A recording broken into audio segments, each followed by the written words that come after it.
Hi hello నమస్తే. నేను మీ కట్టా Karthik. YCP మాజీ నేత, ప్రముఖ సినిమా నటుడు పోసాని కృష్ణమురళి మరోసారి జైలు పాలయ్యారు.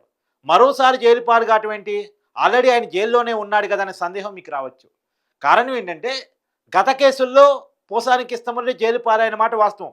అన్నమయ్య జిల్లా పోలీసులు పోసాని కృష్ణమురళిని హైదరాబాద్ గచ్చిబౌలిలో మహ్యంబూజ్ అపార్ట్మెంట్లో నివాసం ఉంటున్నటువంటి పోసాని కృష్ణమురళిని అరెస్ట్ చేసి తీసుకెళ్లి తర్వాత ఆ కేసులో అన్నమయ్య జిల్లా రాజంపేట జైలుకి పంపించడం జరిగింది. కోర్టు రిమాండ్ విధించడం ఫలితంగా తర్వాత కాలంలో అతని మీద పలు కేసుల్లో నరసరావుపేట పోలీసులు అదుపులో తీసుకోవడం జరిగింది. తర్వాత అదోని పోలీసులు అదుపులో తీసుకోవడం జరిగింది.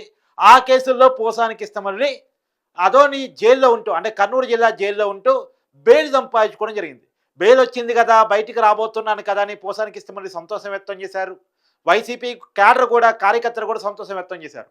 కానీ ఆనందం ఎంతోసేపు నిలవలేదు. వెంటనే గుంటూరు సిఐడి అధికారులు వేరే కేసులో పోసాని కృష్ణమురళిని వెంటనే అదుపులో తీసుకున్నారు. తర్వాత గుంటూరు తీసుకొచ్చి కోర్టు ముందు హాజరుపరిచారు. కోర్టు మళ్ళా 14 రోజులు రిమాండ్ విధించింది. ఈ నెల 26వ తారీఖు వరకు గుంటూరు జైల్లో పోసాని కృష్ణమురళి ఉంటారు. ఆ తర్వాత జైలు జీవితం పొడిగే అవకాశం ఉంటుంది అంటే పొడిగే అవకాశమే మనకు కనపడతా ఉంది. ఇంకోటి కూడా, ఈ కేసు ఇప్పుడు ప్రజెంట్ జైల్లో ఉన్న కేసు కాకుండా ఇవాళ కొత్తగా మళ్ళా బాపట్ల పోలీసులు మరొక కేసులో ఆయన మీద పీటీ వారెంట్లు దాఖలు చేయబోతున్నారు కోర్టులో. ఆ పోసాని కృష్ణమురళిని అదుపులో తీసుకొని కోర్టు ముందు ఆధారపరచబోతా ఉన్నారు. అంటే కేసుల మీద కేసులు పోసాని కృష్ణమురళి ఎదుర్కొంటూ ఉన్నారు. ఇందా గతంలో కూడా చెప్పా, పోసాని కృష్ణమురళికి ఒక కేసులో బెయిల్ వచ్చినా సరే మరో కేసులో అరెస్ట్ చేసి జైల్లోనే కొన్నాళ్ళు ఉంచే పరిస్థితి.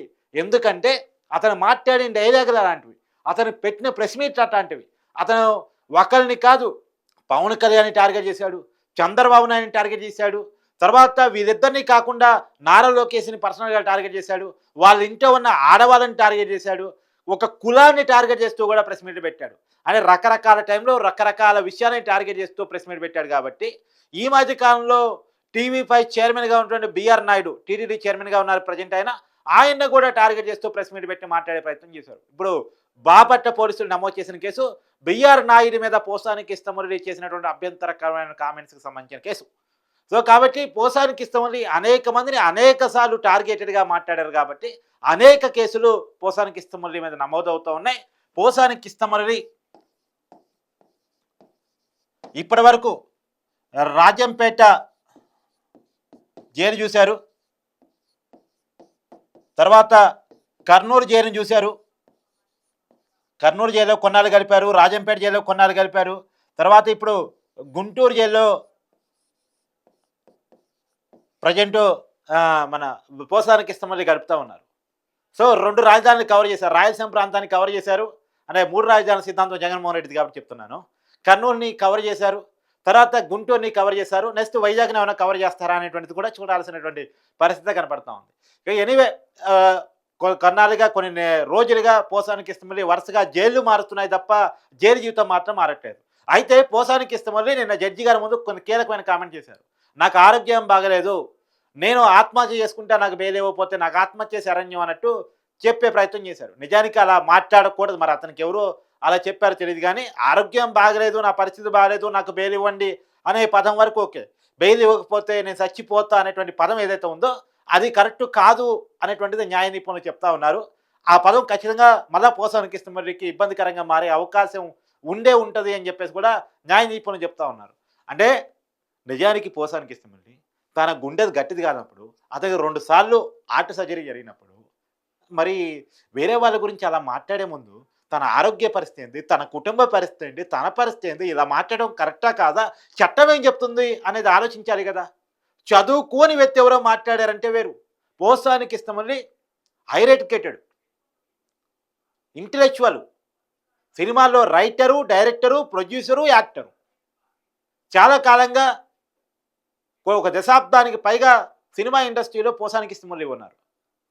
ఆయనకి చాలా విషయాలు తెలుసు, చాలా విషయాన్ని రచన రూపంలో రాసినటువంటి వ్యక్తి పోసాని కృష్ణమురళి. గుంటూరు నాగార్జున యూనివర్సిటీలో చదువుకున్న వ్యక్తి పోసాని కృష్ణమురళి. అంత చదువుకుని ఏం లాభం? మినిమం కామన్ సెన్స్ లేకపోతే. సజ్జల రామకృష్ణారెడ్డి గారి స్క్రిప్ట్ పంపిస్తే పోసాని కృష్ణమురళి చదువుతాడా? మరి ఆ స్క్రిప్ట్లో ఉన్న విషయాలు అవి మాట్లాడే కలిగినవా కాదా, మాట్లాడొచ్చా కాదా? ఒక సెలబ్రిటీగా ఉన్నాను, సమాజంలో నా మాటలు ఇన్‌ఫ్లుయెన్స్ చూపిస్తాయి. నా మాటలు విద్వేషాలు రెచ్చగొట్టే అవకాశం ఉండొచ్చు అని చెప్పేసి ఆలోచించాలి గదా! మాట్లాడే ముందు ఆలోచించాలి గదా! రాజకీయంగా ఎన్ని విమర్శలైనా చేయొచ్చు. టీడీపీ పార్టీ మీద చేయొచ్చు. కూటమి ప్రభుత్వమే చేయొచ్చు. అప్పుడు 2014లో టీడీపీ ప్రభుత్వం మీద, చంద్రబాబు నాయుడు పరిపాలన మీద ఎన్నైనా చేయొచ్చు. చంద్రబాబు గారి నిర్ణయాల మీద చేయొచ్చు. నారా లోకేష్ నిర్ణయాల మీద చేయొచ్చు. పవన్ కళ్యాణ్ గారి రాజకీయ ఆలోచన మీద చేయొచ్చు. కానీ వ్యక్తిగత హననం, రెండోది ఆడవాళ్ళని రాజకీయాల్లోకి లాగి తిట్టడం, ఇంట్లో ఉన్నటువంటి ఆడవాళ్ళని లాగి తిట్టడం, పిల్లలను తిట్టడం, ఇది ఎలా కరెక్ట్ అవుతుంది? ఇప్పుడు దానికే కదా ఈ జైలు జీవితాలు పోసానికి ఇష్టమల్లి అనుభవించబోతా ఉన్నాడు. బోరగడ్డ అనిల్ కుమార్ రాజమండ్రి సెంటర్ జైలైనా, పోసానికి ఇష్టమల్లి రాజంపేట, కర్నూలు, గుంటూరు జైలైనా, వీళ్ళొక గుణపాఠం రాజకీయాల్లో నోటికొచ్చినట్టు మాట్లాడితే ఏమవుతుంది అంటానికి వీళ్ళొక ఉదాహరణ. సెలబ్రిటీ హోదా ఉన్నప్పటికీ కూడా జైలు పాలు కావటానికి కారణం ఏంటంటే కేవలం నోటి దూల. ఎవరిని చట్టం వదలదు అంటానికి పోసానికి ఇష్టమల్లి ఒక ఉదాహరణ. మనకు సొసైటీలో స్థాయి ఉండొచ్చు, సెలబ్రిటీ హోదా ఉండొచ్చు, పదవులు ఉండొచ్చు, అయినా సరే చట్టం వదిలిపెట్టదు చట్టకు వ్యతిరేకంగా ప్రవర్తిస్తే. ప్రతిరోజు మంది కాదు. జగన్మోహన్ రెడ్డి ముఖ్యమంత్రిగా ఉండటం కోసమే ఆకాశం నుంచి ఊడిపడ్డాడు. వైసీపీ అనేటువంటిది శాశ్వత కాలం అధికారంలో ఉంటుంది, జీవితకాలం వైసీపీదే అధికారం అనుకొని ఇష్టారీతన మాట్లాడాడు పోసానికి ఇష్టమల్లి. అక్కడి నుంచి జీతమో స్క్రిప్టో ఏదో వచ్చేది, స్క్రిప్ట్ వచ్చేది. మరి జీతం కోసమే కదా స్క్రిప్ట్ చదివేది. అప్పుడు ఫిల్మ్ డెవలప్మెంట్ కార్పొరేషన్ చైర్మన్ ఇచ్చారు కదా. ఫిల్మ్ డెవలప్మెంట్ కార్పొరేషన్ చైర్మన్గా సినిమా అభివృద్ధికి ఏమైనా పోసానికి ఇష్టమల్లి చర్యలు చేపట్టాడా? ఒక్క పని సినిమా ఇండస్ట్రీ అభివృద్ధి కోసం ఆంధ్రప్రదేశ్లో చర్యలు చేపట్టాడా? ఆంధ్రప్రదేశ్లో సినిమా టికెట్ మీద రగడ నడుస్తూ ఉంటే ఫిల్మ్ డెవలప్మెంట్ కార్పొరేషన్ చైర్మన్గా పోసానికి ఇష్టమల్లి ఏం చేశారు? సినిమా హీరోని జగన్మోహన్ రెడ్డి అవమానించినప్పుడు ఫిల్మ్ డెవలప్మెంట్ కార్పొరేషన్ చైర్మన్గా పోసానికి ఇష్టమల్లి ఏం చేశారు? సినిమా ఇండస్ట్రీకి, ప్రభుత్వానికి ఏమైనా చర్చలు నడిపారా? ఏమైనా ప్రయత్నం చేశారా? సినిమా ఇండస్ట్రీని ఆంధ్రప్రదేశ్ తీసుకురావడం కోసం ఏమైనా ప్రయత్నం చేశారా? ఆ పని చేయరా. అతను ఈ పదవి ఇచ్చింది ఎందుకు అంటే, ఈ పదవిని అడ్డం పెట్టుకొని జీతం పొందుతూ ఆ జీతాన్ని తగ్గట్టు వైసీపీ పార్టీ కోసం అవతల వాళ్ళని, వైసీపీ పార్టీని వ్యతిరేకిస్తున్నటువంటి చంద్రబాబు నాయుడిని, పవన్ కళ్యాణ్ని, జనసేనని, టీడీపీని ఇష్టారీతం తిట్టడం కోసం ఆ పదవి జీతం కోసం, ఆ జీతం వాగటం కోసం. మరి ఇవాళ ఆ వాగటం జైలు కోసం అన్నట్టు అయిపోయింది పోసానికి ఇష్టమల్లి పరిస్థితి. సో ఏది ఏమైనా మీడియా చేతిలో ఉంది కదా అని ఇష్టారీతన మాట్లాడి ఎవరైనా సరే పోసానికి ఇష్టమల్లి కానీ, బోరగడ్డ అనిల్ కుమార్ కానీ ఒక గుణపాఠంగా తీసుకోండి అని నేను చెప్పదలుచుకున్నమాట. ఇలా పోసానికి ఇష్టమల్లి బెయిల్ కోసం చాలా ఖర్చు పెడతా ఉన్నారు, చాలా ప్రయత్నం చేస్తూ ఉన్నారు, పెద్ద పెద్ద లాయర్లను పెట్టి వాదిపిస్తూ ఉన్నారు. కానీ కేసు మీద కేసుతోటి మళ్ళీ జైలుకి వెళ్తున్నాడు పోసానికి ఇష్టమల్లి. అందరూ అంత ఖర్చు పెట్టుకోలేకపోవచ్చు, అందరూ అంత పెద్ద లాయర్లను పెట్టుకోలేకపోవచ్చు, అందరూ అంత పెద్ద ఆర్గ్యుమెంట్ చేసుకోలేకపోవచ్చు. ఆర్గ్యుమెంట్ చేసుకోగలిగే కెపాసిటీ ఉండి, లాయర్లను పెట్టుకునే కెపాసిటీ ఉండి, వైసీపీ పార్టీ మొత్తం అండదండలుగా ఉన్నటువంటి పోసానికి ఇష్టమల్లియే బెయిల్ రాక, అంటే ఒక కేసులో బెయిల్ వచ్చి ఇంకో కేసులో జైలుకి పోతున్న పరిస్థితి. అదే మా ఊళ్ళోని పరిస్థితి అయితే. సో పోస్ అనేది బెస్ట్ ఎగ్జాంపుల్. నోరుంది కదా అని ఇష్టారీతన మాట్లాడితే ఏమవుద్దంటానికి. పైగా పోసానికి ఇష్టమల్లి అరెస్ట్ అయితే సినిమా ఇండస్ట్రీ నుంచి ఒక్కళ్ళు కూడా మాట్లాడలే, సపోర్ట్ చేయలే పోసానికి. YCP party we stand for Posani అన్నది తప్ప సినిమా ఇండస్ట్రీ ఎవరు కూడా వి స్టాండ్ ఫర్ పోసాన్ అనలే. ఒక హీరో కానీ, ఒక కమెడియన్ కానీ, ఒక యాక్టర్ కానీ, యాక్ట్రెస్ కానీ ఎవరూ స్పందించలే. ఈవెన్ దో పోసానికి ఇష్టమల్లికి బంధువులయ్యి, మేనల్లుళ్ళు అయ్యేటువంటి బోయపాటి శ్రీని కానీ బంధువులు, తర్వాత కొరటాల శివ కానీ పోసానికి ఇష్టమల్లి బంధువే, వాళ్ళు కూడా స్పందించారు. పోసానికి ఇష్టమల్లితో కలిసి నటించిన సహనటులు కూడా ఎవరు స్పందించారు. ఎందుకు? అంతగానో ఎబ్బెట్టిగా పోసానికి ఇష్టమల్లి మాటలు ఉన్నాయి కాబట్టి. అదే అల్లు అర్జున్ అరెస్టే ఒక పూట జైలుకి పోయిస్తే పోలోమని సందర్శించారు, పోలోమని ఓదార్చారు. కానీ పోసానికి ఇష్టమల్లి అరెస్ట్ అయితే ఎందుకు స్పందించలేదంటే పోసానికి ఇష్టమల్లి మాట్లాడిన మాటలు అంత అభ్యంతరకరంగా ఉన్నాయి కాబట్టి దీని నుంచి ఖచ్చితంగా ఎవరు నేర్చుకోవాల్సిన పట్టాలు వాళ్ళు నేర్చుకోవాలి. ఇలాంటి వాళ్ళు స్క్రిప్ట్ పంపించి ఇలాంటి వాళ్ళని జైలు పాలు చేస్తున్న వైసీపీ ఆలోచన తీరు కూడా మారాలి. ఇలా వైసీపీ ఆలోచన తీరు వల్లే వీళ్ళంతా కూడా జైలు పాలవుతున్నారు. ఇదంతా జగన్మోహన్ రెడ్డి బాధితులు. పోసానికి ఇష్టమల్లి అయినా, బోరగడ్డ అనిల్ కుమార్ అయినా, వర్ర రవీందర్ రెడ్డి అయినా, వాళ్ళకేదో ఆశ ఉంటుంది, మాకు రాజకీయంగా ఎదగాలని కోరిక ఉంటుంది, పదవులు కావాలనే ఆలోచన ఉంటుంది, డబ్బులు కావాలనే ఆలోచన ఉంటుంది. ప్రపంచాన్ని డబ్బు నడిపిస్తుంది కదా. సంపాదన రీత్యా ఎదగాలి కదా! వాళ్ళేదో ఆశపడతారు. వాళ్ళ ఆశను అడ్డం పెట్టుకొని వీళ్ళతో ఇష్టారీతిన నేరాలు చేపిస్తా ఉంటారు. ఇలాంటి మాటలు మాట్లాడిస్తా ఉంటారు. చివరికి జగన్మోహన్ రెడ్డి బాధితులు ఐపీఎస్‌లు కూడా జగన్మోహన్ రెడ్డి బాధితులు. నలుగురు ఐపీఎస్‌లు సస్పెండ్ అయ్యారు ఇప్పటివరకు. సీతారామాంజనేయులు, కాంతిరాణ టాటా, విశాల్ గున్ని, మొన్న సునీల్ కుమార్. నలుగురు ఐపీఎస్‌లు. ఎంత కష్టపడితే ఐపీఎస్ ఉద్యోగం రావాలి? ఇప్పుడు ఎంత కష్టపడితే పోసానికి ఇష్టమల్లి సినిమాల్లో అవకాశం సంపాదించుకొని ఈ స్థాయికి ఎదగాలి? ఎవరికైనా వస్తున్నాయా సినిమాలు అంత గొప్పగా అవకాశాలు? టాలెంట్ ఉన్నా ఎంతమందికి అవకాశాలు వస్తున్నాయి?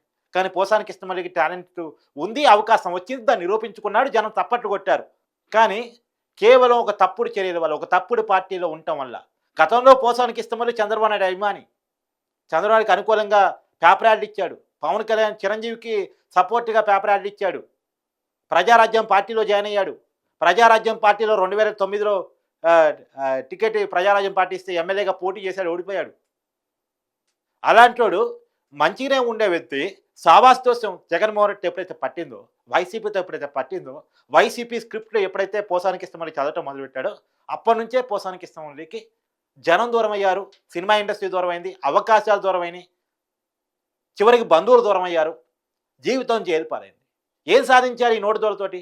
చివరికి పోసానికి ఇష్టమల్లి తిట్టినోళ్ళంతానేమో పెద్ద పెద్ద పదవుల్లోకి వెళ్ళిపోయారు. చంద్రబాబు తిట్టాడు, ఆయన ముఖ్యమంత్రిగా ఉన్నారు. నారా లోకేష్ తిట్టాడు, ఆయన మంత్రిగా ఉన్నారు. పవన్ కళ్యాణ్ తిట్టాడు, ఆయన డిప్యూటీ సీఎంగా ఉన్నాడు. వాళ్ళు మంచి పదవుల్లోనే, మంచి హోదాల్లోనే జనం చేత తప్పట్లు కొట్టుకుంటూ మిగిలిపోయారు. తిట్టడం పనిగా పెట్టుకున్న పోసానికి ఇష్టమల్లి ఏమో పదవులు కోల్పోయాడు, పరువులు కోల్పోయాడు, సినిమా అవకాశాలను కోల్పోయాడు, జీవితాన్ని జైలు పాలు చేసుకున్నాడు. So this is the best example అనేది నేను చెప్పదలుచుకున్న మాట. అదే ఇంకోటి ఏంటంటే బెయిల్ అయిపోతే చనిపోతా, ఇలాంటి వ్యాఖ్యలు పోసానికి ఇష్టమల్లికి ఎవరు సలహా ఇస్తున్నారు కానీ వాళ్ళు చెప్తే మంచిది, ఇలాంటివి మాట్లాడొద్దని చెప్తే మంచిది. మొన్న కూడా ఆయన నాకేదో ఆర్టిస్ట్ టాక్ వచ్చిందని ఆయన డ్రామా కూడా ఆయన నెగిటివ్ అవుతుంది. ఇవన్నీ చట్టపరంగా ఎంత నెగిటివ్ అవుతున్నాయని నాకు తెలియదు కానీ పబ్లిక్లో మాత్రం అతని ఇమేజ్ ఏ మాత్రం 1% 2% జాలున్నోళ్ళకి కూడా అతని ఇమేజ్ని డ్యామేజ్ చేస్తున్నాయి. బయట చాలా డ్యామేజ్ చేస్తున్నాయి అతని ఇమేజ్ని. కాబట్టి ఇలాంటి డ్రామాలు బంద్ చేస్తే మంచిదేమనేది జనం యొక్క అభిప్రాయం.